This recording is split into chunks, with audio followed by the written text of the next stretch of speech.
Right. So do let me know, all of you, where are you from? Singapore, okay. Mumbai, nice. All right, as you all are typing in, I'm going to begin with a short introduction about me. Um, Welcome to today's session where we will be talking about the karma that you cannot walk away from. Um, I'm going to be introducing myself first because some of you are new here. So, I am Ritika Bhagya. I am a conscious karma coach and an energy healer and a trauma informed somatic therapist. So, what do all these really mean?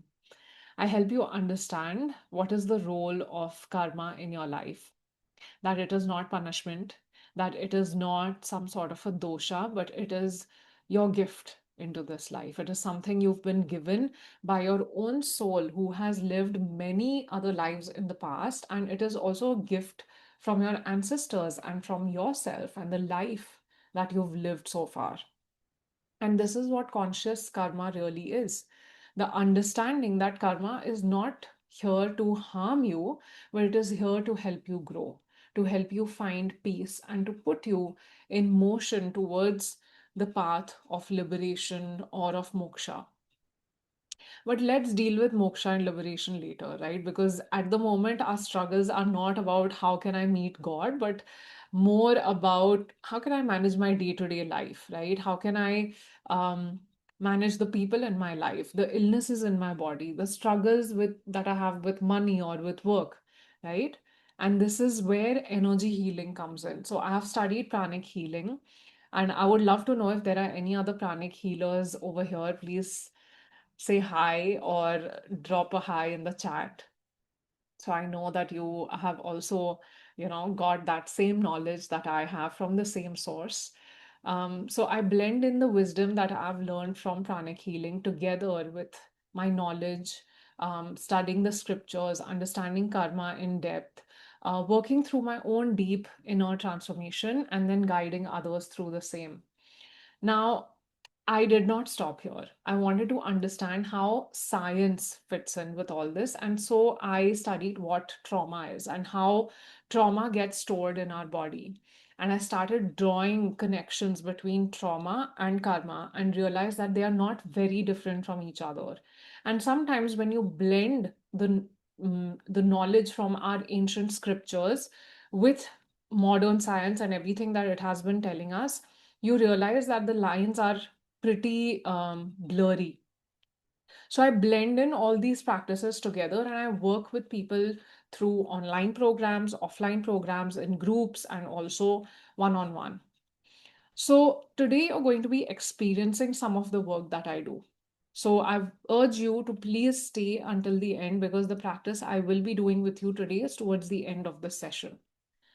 Okay, so coming back to the karma that you cannot walk away from. Today, the entire session is going to be moving around four things, helping you understand what actually makes a relationship karmic. Why is it that in some situations, any sort of separation from this relationship is not going to bring you peace and is not even possible?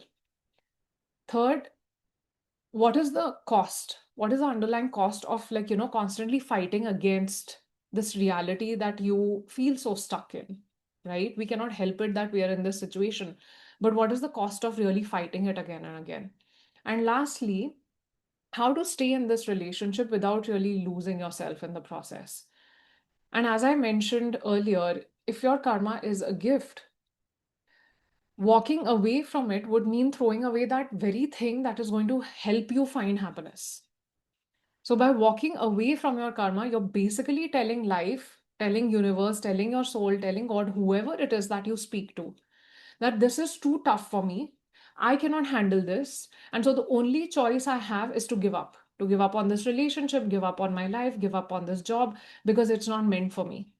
If it's giving me so much suffering, then how can it be meant for me? Why am I going through this? And the only way that I can possibly think of finding happiness is if I walk away from it. And that is exactly what you shouldn't be doing because this karma has a role to play in your life. I've worked with so many men and women who are intelligent, spiritually aware, emotionally aware.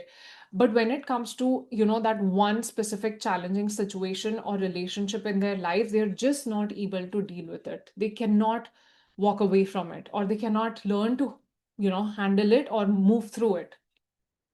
But they also know that deep down, if they do, it will bring them peace. So I have had two karmic relationships in my life so far. One was with an individual I was deeply attracted to, a good friend, and I knew that the relationship was draining me out, but I still stayed in it. It was a very typical push and pull kind of relationship, sometimes in, sometimes out, very toxic, very heartbreaking, very disappointing. And I used to be disappointed not only in this person, but even in myself. This relationship was easy to walk away from because it wasn't a blood bond, right? I was not like family with this person. And yet, even though it was easy, it came from a time in my life where my brain had not really learned how to make rational, sensible decisions. So, even though I walked away from the relationship, this particular person had a very strange pull, and I kept going back again and again. And this went on for a few years until I finally had the courage to put a stop to it one day and never look back. And this relationship made a large void, a large hole in my heart, and it gave me a very big sense of deep emptiness, of failure in myself, and left that void inside me until I started to work on my own self and I started to, fill in those voids. So even though this relationship lasted just a few years, emotionally, the turmoil lasted in my mind, in my brain, in my body, heart, everywhere for decades. And then came another karmic relationship in my life, which was a blood bond, family, right? And this one, I definitely could not have the courage to walk away from. And I couldn't. Because with some relationships, you just can't. And the more you resist being in that relationship fully, the more it's going to trouble you. Resistance is what causes a war inside you. How should I behave? What should I say? What should I do? Nothing I do is enough. No matter what I say, things just don't get better. No matter what I do, this person is never going to change. And they never will. If you are in a relationship and hoping you can change the other person, forget about it. It's never going to happen. Think about it like this: your relationship is like a mirror. Can you stand in front of a mirror and expect that the reflection smile at you first? It's never going to happen. You have got to smile first, and that's when the reflection smiles back. And the same way in your relationship, you have to change first if you want anything in your environment to change. If you want the relationship to change, if you want, your situation, your work life, your career, anything that you find karmic to change. And when that happens, you cannot walk away from self introspection. You have got to see where you are falling short. And believe me, we are all falling short somewhere, but we refuse to see it because of our egos. I'll tell you a story. Okay, this is from the Bhagavad Mahapuran, from blessings from my teacher. I hope I do justice to it, but I'll tell it in short. So, Narad Muniji was on a tour of planet Earth. He came down here and he was like, let me see why Earth is in such a bad state. What's really going on here? So he came down here, and while he was roaming around, trying to figure out why people are in such misery, why is there so much suffering, what is really going on, what is this Kali Yuga, what is this dark times that we have come down to. He was just walking around and he made a stop by the river Ganga, and he saw a beautiful lady who was really distressed, crying, and she was taking care of two old men. And Naradji was super confused. He was like, what's really going on? Why is this pretty lady so distressed, and why is she taking care of these two old men and doing so much seva for them? He was very confused and curious. So he went up to her and he asked her. And then the lady said, I am Bhakti. And these are my two sons, Gyan and Vairagya. Bhakti is devotion. Gyan is knowledge. Detachment is Vairagya. Anybody knows the story? Please tell me in the chat if you know about the story. Right? So Gyan is knowledge. Detachment is Vairagya. So she said, we used to be very happy together. These are my two sons, Gyan and Vairagya, and me, Bhakti. We were very happy. We were, traveling around, roaming around. But what happened after some time is that my two sons have become older than me and have almost come on their deathbed. They're almost losing, their breath over here. They've become very weak, very frail. Whereas I am still young. Nothing is happening to me. I am, in fact, getting younger. This doesn't make any sense. Narad ji, you are the greatest saint of saints. Can you please tell me how is this possible? How is it possible that my children are dying while I am still young and healthy? So, in our world, in our reality, Kali Yuga is such that knowledge has disappeared. People don't even understand what detachment really means. All they're left with today is bhakti, devotion, sometimes blind devotion, without really understanding what you are devoted to or what you are really doing in the name of devotion. And devotion actually is enough to get you past this life and move through life, a little bit easily and get you on the path of moksha and all of that. But without knowledge and detachment, how far can devotion really take you?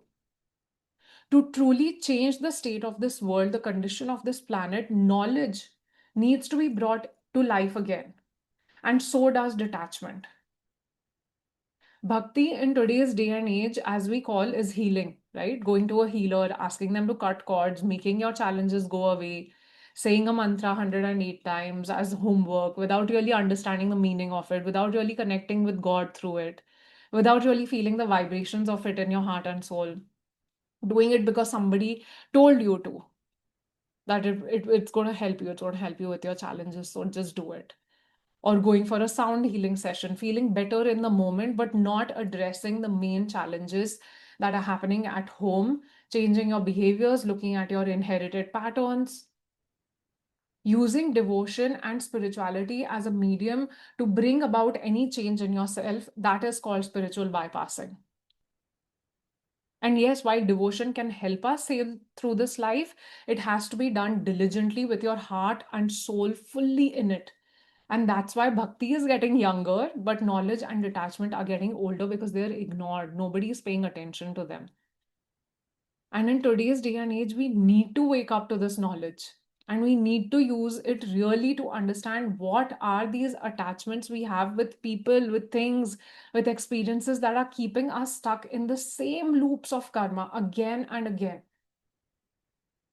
So, how do we get this knowledge? Knowledge comes from understanding your own self. You cannot get answers to your life by just shoving everything under the rug, thinking it's a phase and just moving on from it. The other day, I shared a reel on my Instagram where I was pointing out all the signs of someone who feels like this life is a suffering, essentially somebody who is depressed. And someone commented below that reel, it's a phase, it'll pass, relax, take it easy. And I was like, that's exactly the problem. Sitting back and letting life control you instead of you taking the reins and controlling your life.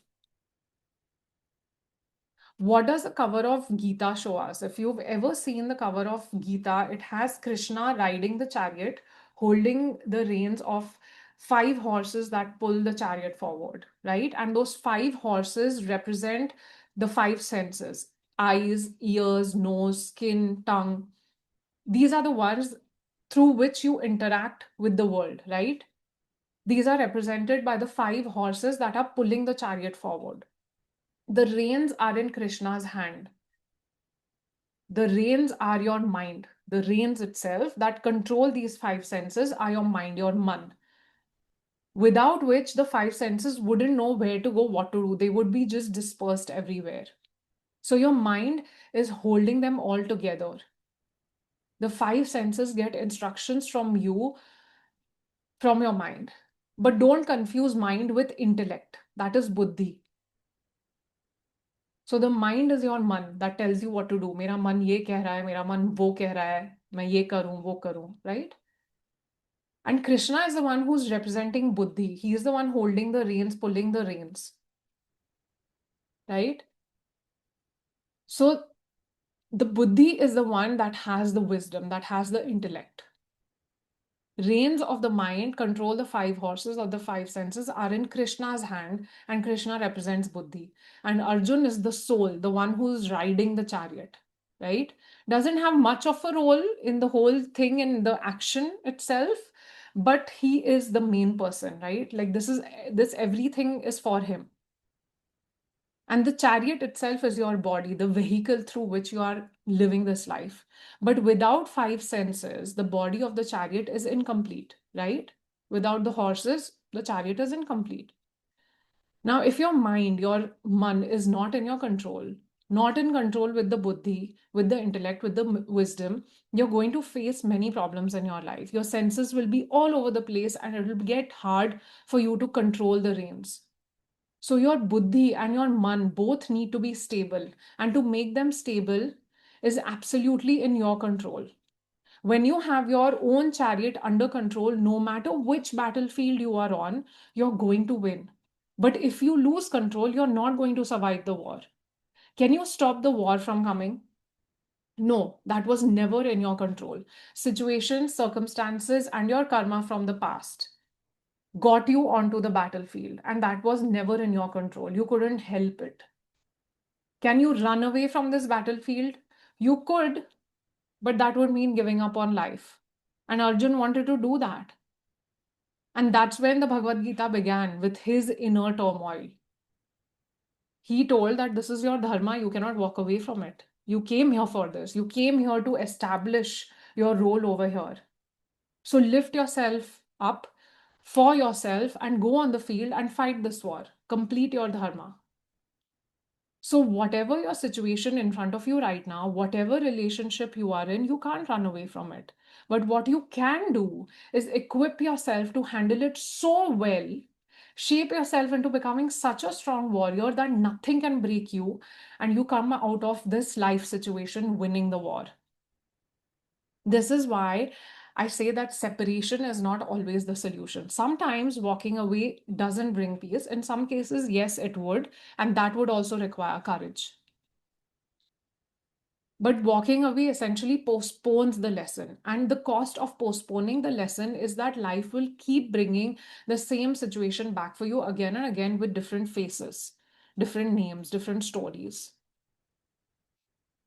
What makes a relationship karmic is not the drama or the intensity that's in it, because it's the same emotional wound getting activated again and again until you finally choose to become conscious inside it, until you choose to see it for what it really is. See, any sort of karmic relationship or karmic situation that comes in your life can be identified by noticing that it is a repeating pattern. Okay. If you've been repeating the same pattern again and again, and you start questioning why is this happening to me and why you can't ever get out of it, it's because of this. Your past karma flows into your life through these three areas: your childhood, your ancestors, your past lives. So let us take an example here of ancestors, okay? Because it's a very common one. Most of us, we don't really look into this area. We only look as far as like the childhood goes, but ancestors play a very large part in the karma that we are suffering with, right? So my grandmother went through partition when she was just about 8 to 10 years old, right? And honestly, our grandparents tell us the story very casually, like, हाँ मैं तुम्हें कहानी बताता हूँ हमारे history की and all. But can you imagine what that child must be going through that kind of a tough situation, the partition and all that? All she's experiencing in her environment at that time is anxiety, fear, worry, loss. And then once the family has migrated, settled down, living in an environment where you have to start everything from scratch, from ground zero, to live in uncertainty all your life. You've pretty much lost all your childhood in just like, moving around and seeing this tension all around you. And then you're married off at the age of 20 and you become responsible for a home. This is the story of most of our grandparents. And we hear these stories often, but does that take away the trauma that was caused because of these events? I've heard so many people come and tell me, but this is normal, na? Everyone goes through this. Everyone sees their parents fight. It's normal. My family was very toxic and all that. Everyone is going through struggles at home. Yes, we are, but that doesn't take away the trauma from it, right? And when we ask, why do I fear my partner might leave me? Why do I fear something might go wrong the next instant? Why do I fear what I say will be misunderstood? Why do I fear that nobody will listen to me? Actually, no, I don't fear. I know nobody listens to me. Nobody cares for me. Nobody really wants me here. Actually, it's worse. People don't like me only. They're torturing me and they're making me do things I hate doing. Why am I being treated this way? First, you question, then you believe it, you make it your story, you make it your identity, and then it becomes your life. So, the trauma that our ancestors went through was very real and it got lodged in our body as memory. And that's where we operate from. And this is called karmic memory. And this karmic memory gets passed down as a feeling, as a sensation in the body. So now, every time you are in a situation that feels uncertain, scary, where there's a lot of anxiety or fear, for example, you hear your parents fight in the other room, you get scared. You either learn to grab their attention so that they stop fighting, or you go and hide in a corner praying that this ends soon. And today, in the relationships, in your relationships, you do the same. The moment things get a little tense at home, your body gives an automatic reaction. But once again, let me bring your attention back on how this is still a gift. Because if your body in that moment doesn't give you a signal, if it doesn't give you that reaction, and if you don't become aware of that reaction and the discomfort that it's causing you inside your body, how will you ever know this is the part I need to look at? This is where growth is required, right? And this is what I really mean by education, by the knowledge that we need to give ourselves. It's one thing to go up to an astrologer or Akashic reader or healer to tell you the past life issues that are causing these challenges you face today. And it's another thing to do a reflection into your own self and notice your own triggers when they come up, how they come up. Because until you don't know that, how are you possibly going to learn how to move past the triggers? That's your lesson. That's the karmic lesson. When you choose a different response, when you learn how to move through the triggers, when you make a different choice, you're learning the lesson one step at a time until the challenge is no more challenging. It does not challenge you anymore. It's neutral. That's why we don't try to change any of the external circumstances. That was never the point of going through the karma. The whole purpose of this karma is for you to understand what it is here to teach you about yourself. Educate yourself with your own body's wisdom, not external education. I don't mean education from books necessarily, but going inwards and listening to your own body because it is always giving you answers, always, if you are just quiet enough to listen. And this is also called tapasya. Tap means to burn or to suffer or to burn away the negative karma. And this kind of suffering is not dramatic suffering, it is not punishment, but a willingness to stay present with what is uncomfortable within yourself without really abandoning yourself. And to actually transmute. Every pain can be transmuted into wisdom, into an awakening of your soul, an awakening of the strength that is inside you. It is already there. You're just asleep to it. To live life through detached attachment, a sense of detachment, which is what vairagya is. You're in the relationship, but you're getting detached from it. You're not entangled with it anymore. You're existing together, but there is no entanglement. to be committed to move through this life with ease, come what may. I'm going to move through this life easily. I'm going to move through whatever challenges come through in my life easily because I have the reins of my mind, my ego in my control. They do not control me, I control them because of the wisdom that I have. And so, even though I see my family on the battlefield, I can still win the battle of life. I can still establish my dharma, my purpose over here. Your suffering aggravates when you resist suffering. Think about when you burn your hand. The pain is not going to go away by shouting, pain, go away, I don't want this pain, I don't want this pain. The pain will ease when you know what to do with it. When you know that, okay, it's happened, now I need to tend to this pain. When you know that you can stay with it without really panicking, without really, oh God, what do I do? What do I do? You immediately use your wisdom, you pick up that ointment, you find it, you put it over there so that it hurts a little bit lesser, so that you can endure it while it is still there. And because you're treating it well, it will slowly heal. Obviously, it will heal. There's no other way that it goes. In a day or two, it will go away. So, where is your ointment for life situations? Most of us were never taught that. We were only taught to either tolerate or compromise or escape, but not how to stay while being true to ourselves.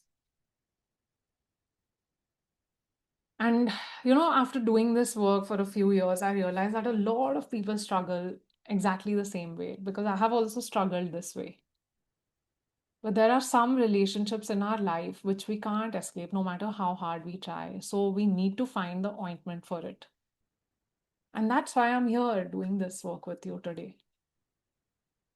It's not that we are completely lacking in knowledge or in awareness of what's really going on, but we still lack control. Our logic mind understands, yet our wisdom is unable to come to our rescue. That happens because our body has never learned how to stay regulated inside difficult times. We've only learned how to become anxious, panicky, triggered, angry, or just going in a shell and protecting ourselves. So even when the mind understands, the reactions continue. And that's where most of us get stuck. And then we keep waiting for the relationship to change or the situation to end or the other person to become different. But actually, life is only asking us one simple thing again and again. Can you just be present with it? Can you just be present with it and not lose yourself? Can you just hold yourself together even if it is a battlefield? And that is why I created this program. It's called Living with Karmic Relationships. Okay, today is the first session for it, which all of you are here for. But after this, it continues. Because the real question is not how do I escape this life? The real question is how do I stay here without abandoning myself? How do I stay regulated? How do I stay grounded? How do I stay present? How do I stay connected to myself even when the relationship or situation in front of me is challenging? So, this program is not about fixing or changing anybody. It's not about making the relationship perfect. It is not about escaping your life. It is learning how to live inside a karmic relationship very consciously. So, inside this program, you will understand what actually makes a relationship karmic. Why is it that separation cannot bring you peace? The cost of constantly fighting reality. Where does it come from? How are we inheriting these patterns? How to stay in the relationship without losing ourselves, not feeling guilty, not feeling ashamed, not like, beating ourselves up only ki, how am I dealing with this situation? We'll go through all of this. But more than understanding it from here, we're going to actually embody it. We're going to live it. So it is not intellectual work. It is not just for understanding. It is not lectures. It is more of a lived practice. Every day you will receive tools and practices to help your mind and body learn how to stay safe, how to regulate yourself inside difficult situations. And this is where I will bring in science and spirituality together. So that right at the time when you are about to lose your mind, react or withdraw or go in a shell, these kind of practices will help you. They will be your savior to stop reacting and start responding, to stop abandoning yourself emotionally, to build inner stability one step at a time, one slow step at a time. This will become your ointment for the karmic relationship. See, I'll be very honest with you. I have never worked with people who want to escape their life. I work with people who are ready to stay, who are tired of fighting themselves, who are tired of reacting and then feeling guilty, who are tired of feeling like they are failing again and again. Because staying with your karma does not mean that you have to suffer. Your karma is not here to break you, it is here to mature you, to ground you, to strengthen you. And inside the program, that's what I show you through the daily practices. So, this program, Living with Karmic Relationships, it's a 1 week journey. We'll start on 7th Feb and it'll go on until 13th Feb. Each day, you will receive one module, one practice. You will move through it at your own pace. There is no fixed timing for these practices because I did not want to keep this live. This is a very personal and intimate journey, which I know some of you would want to, go on yourself without being really present in a group or such. What you need for this journey to work for you is just an honest effort and consistency to do the work. The replays are going to be available with you up until 1st April. So you can keep doing the practices regularly from 7th Feb up until 1st April. You have a good 2-3 months with it. And after that, this program will move inside my other deeper container where we'll be working on completing karma. That will be group work. So the full investment for this program is 5,550 rupees, which is about $60 for those of you who are not in India. But for those of you who are sure to get in, I have a discount available for all the early birds. So the early bird price is 3,499 rupees or $40. Okay. And it will be available up until 6th Feb. The early bird price is available up until 6th Feb. I'll share all the details in the chat and in the WhatsApp group. And everyone who joins before 6th Feb will also receive access to a live group call with me. So we can bring in all your questions, your struggles, your specific situations, and we can work through them together for those of you who do want to meet in a group. All right, that live call will be later. We'll do it towards the end of February.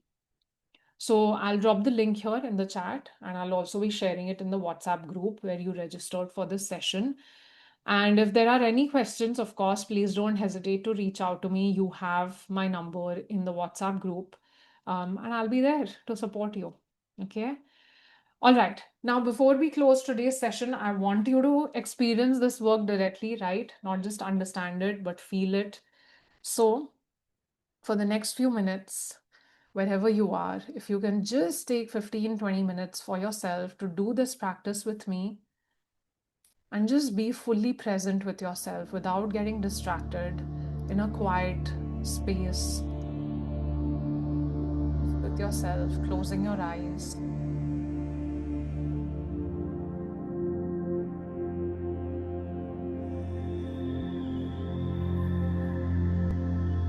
Relax. Take a nice deep breath in and out.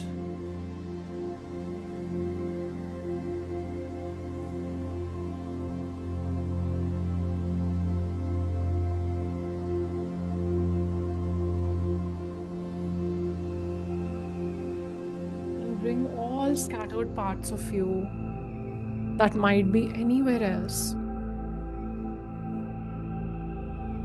thinking about things, what to do next, how the day has gone by, what someone else might be doing right now. Just bring all those scattered thoughts here in this moment with you.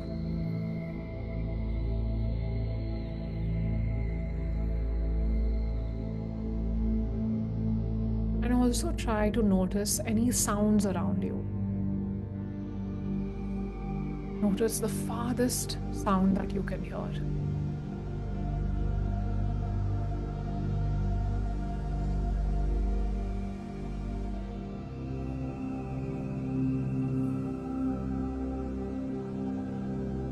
And then notice the closest sound that you can hear.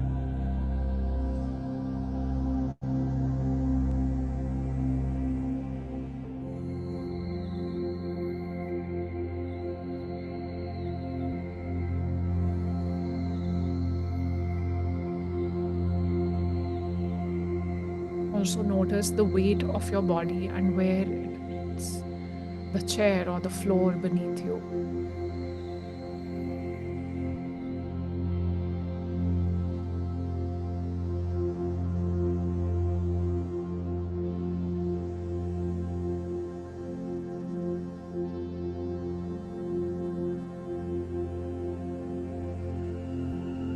Let gravity hold you. You don't need to hold yourself.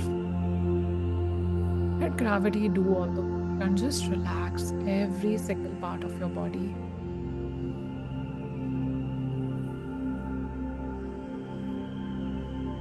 Relax any tension.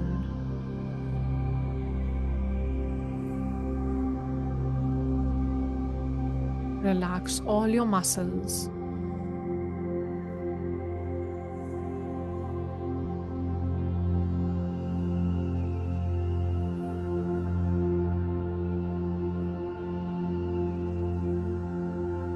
Just to let your body know you are here, present with it, fully present with it.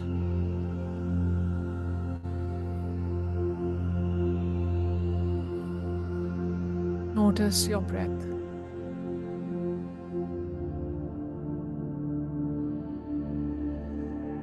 Not controlling this breath, but just observing it.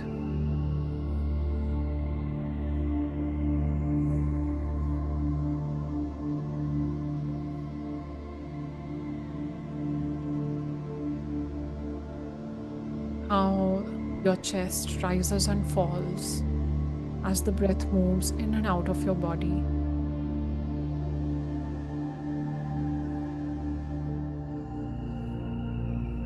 The weight moves from your nose, a cooling breath going in, and a warm breath coming out.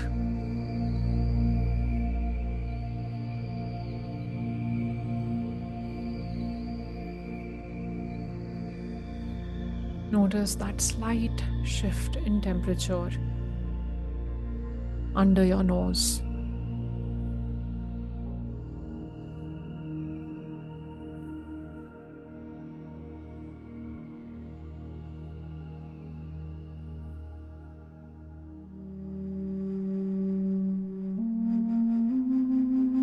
Slowly bring to mind one relationship or situation in your life right now that feels emotionally heavy.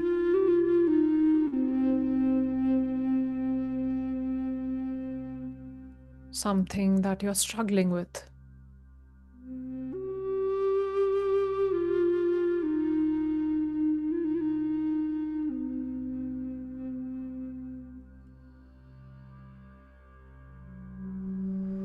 Something that you've tried to understand many times.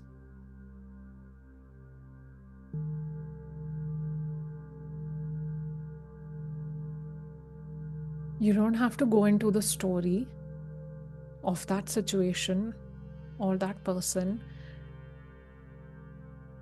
Instead, I want you to notice what happens in your body when you think about it. When you just bring to mind that person, that relationship, or that situation, where do you feel a change in your body?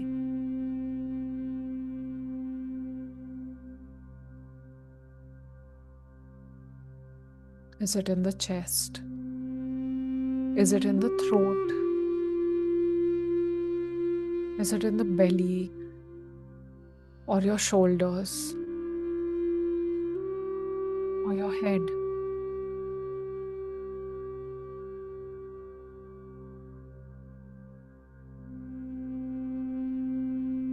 is it everywhere, all over your body?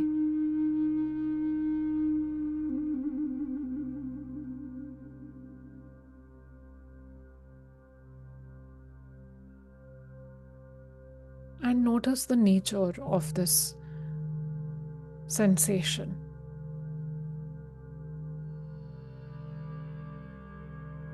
Is it tight? Is it heavy?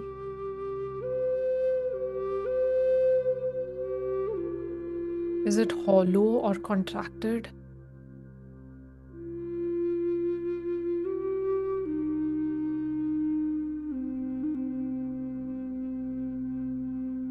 Is it hot? Or is it cold, making you numb?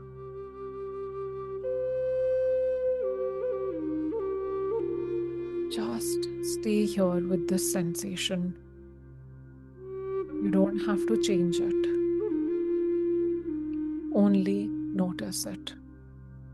Observe how it makes you feel.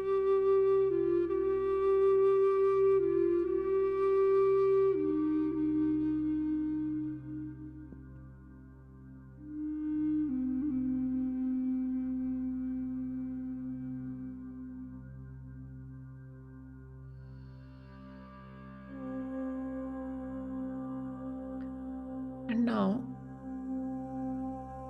ask yourself, when was the first time I felt this way?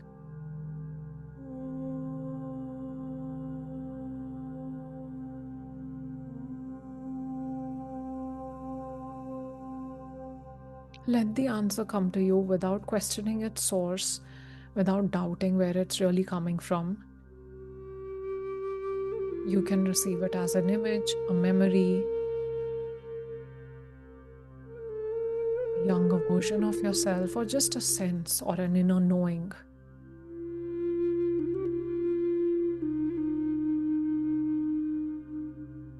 When was the first time I felt this way?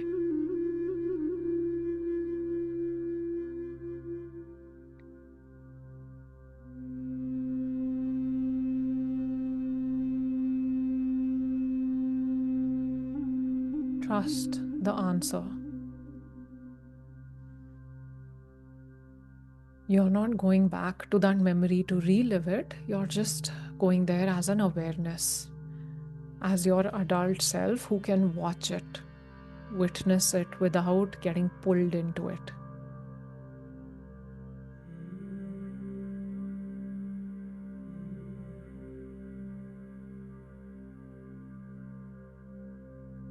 Look at this version of yourself and notice what they needed but did not receive.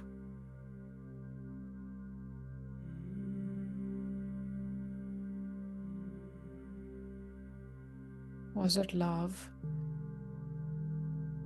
Was it attention? Was it strength? Acknowledgement?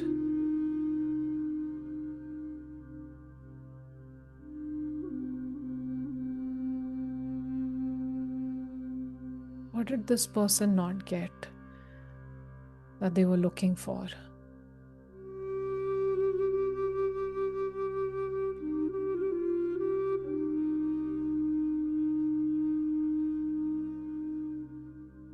And then gently tell this version of you that I see you. I'm here with you.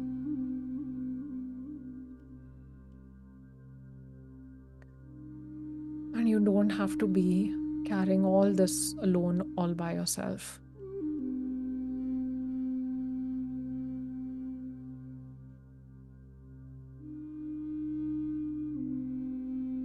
This difficult relationship or situation, it didn't come into your life to punish you or to make you feel that same way again.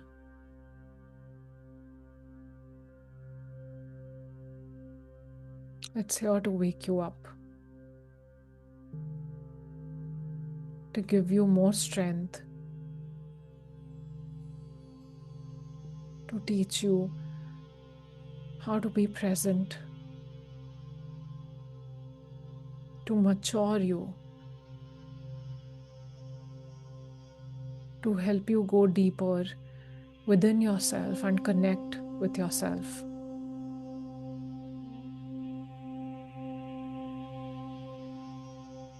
This relationship here is really for you.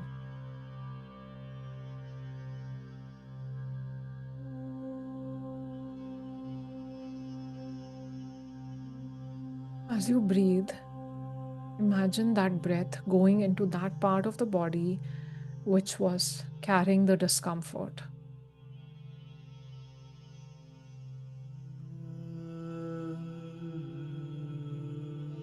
As if the breath is scooping away all that pain, all that discomfort, and carrying it out of your body, out of your system as you breathe out.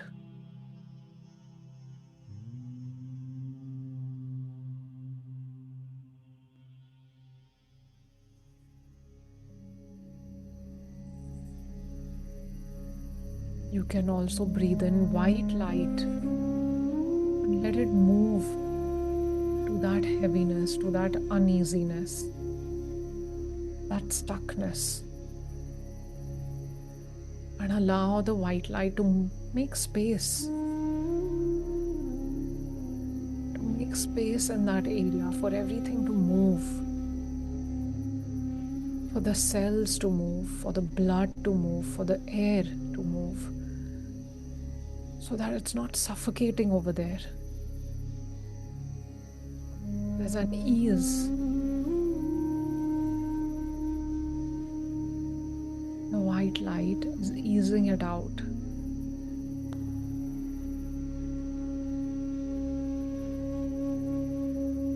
And that heaviness, that stuckness is a grey cloud that is just being pushed out of your body by the breath.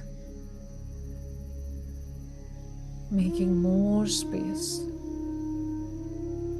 making more room for you to breathe even more deeply right now.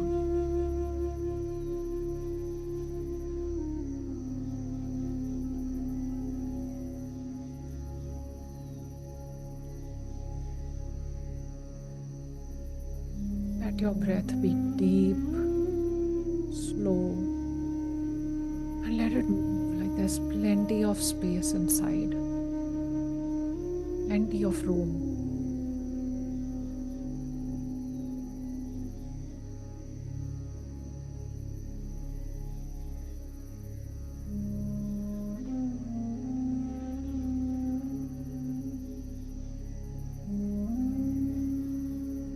Let all the discomfort come out with your breath, disappearing, dissolving as a black cloud or a grey cloud.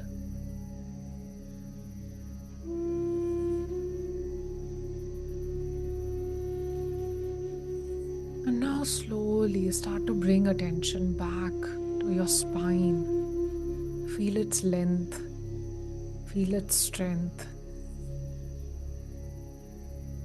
Even if your life situation doesn't change immediately, something inside you has shifted.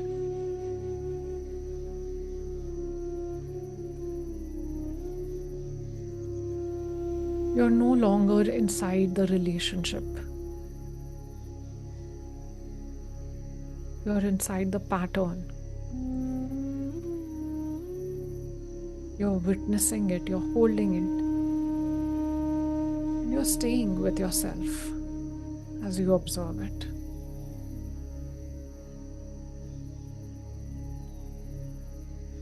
And you're doing something about it. You're learning how to stay with it and soften it, not escape from it, but in fact making more space, more room for yourself.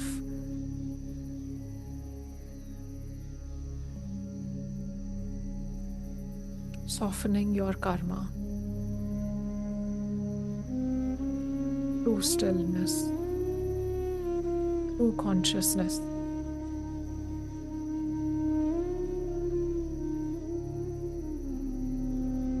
If it wasn't for this relationship, you wouldn't be here.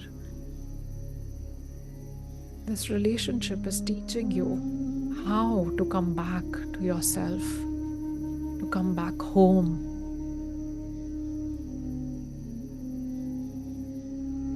You are here right now. You are home to yourself.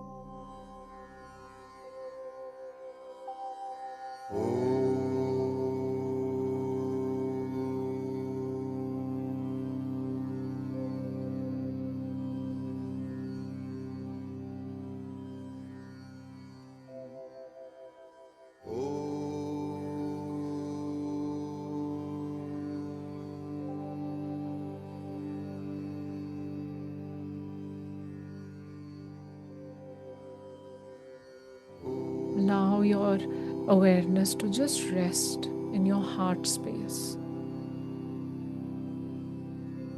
Not the emotional heart, but the deeper space that's behind it.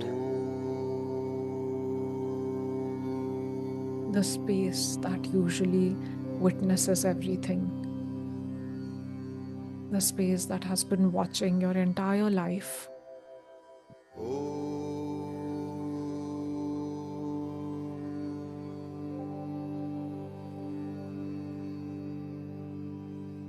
Some call it soul, some call it consciousness, some call it God. Just notice there is something inside you that has never been broken.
Your presence in this room where you're seated. Just notice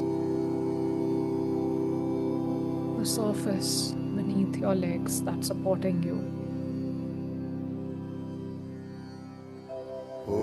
Bring your awareness back to the sounds in this room or outside the room. Bring your awareness back to the space. And before you open your eyes, just notice how you feel compared to before.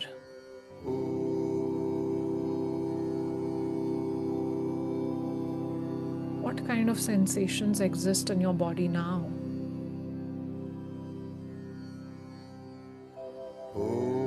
Is there more room? Is there more expansion compared to before you started? Just notice. Notice if you feel even 2% more present with yourself than before.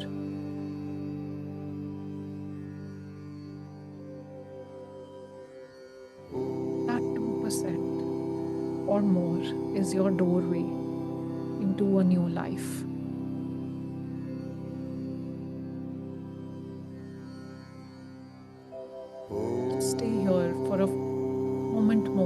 eyes closed, noticing the quality of this presence that's inside you, the stillness, the softness, and the awareness that has always been there.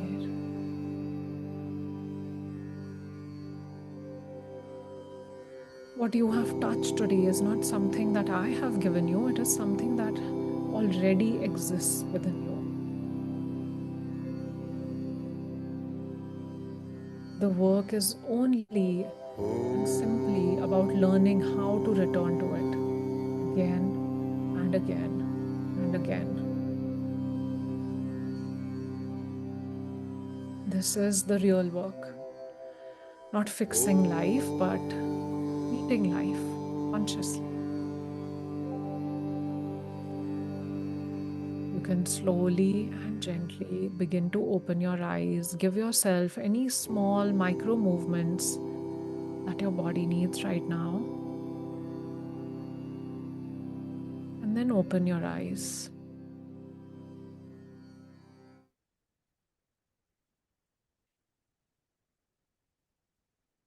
I'd love to know from you in the chat how this made you feel, what you experienced. And also, if you would like to explore this more deeply, then on the 7th Feb, we will begin to go deeper into this karmic relationship specifically and have consistent practices that help you move through the relationship easily. You'll be able to see how consistent practice of this work can bring about changes in your life. So you have the link in the chat box to join me for the journey, which begins on 7th Feb. And yeah, you can reach out to me if any questions. I've dropped the numbers in the chat as well. I've dropped the link in the chat. I'll also drop it in the WhatsApp group. And I want to thank you for showing up here so sincerely and staying with me up until the end. There were some 31 souls who had joined during the meditation, and it was wonderful to have all of you here. Thank you so much for your presence, and may this awareness stay with you even beyond today's session. Thank you so much for joining in. Take care and have a good night. Bye.